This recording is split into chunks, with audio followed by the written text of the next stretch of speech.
Rural Electric Cooperatives that provide power to residents in rural Iowa. They had a chance to talk with lawmakers today about the issues facing them and their members.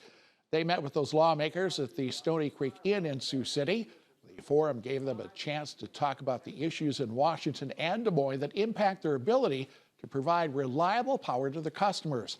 Congressman Randy Feenstra says there should be a wide strategy for providing energy to all Americans.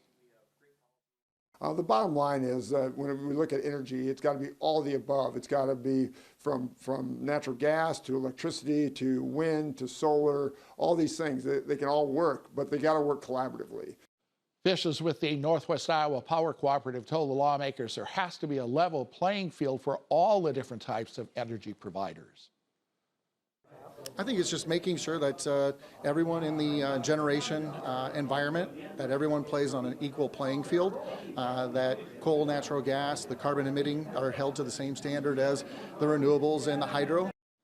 Congressman Feenstra also told the gathering that Washington is looking for other ways to come up with reliable, low-cost energy.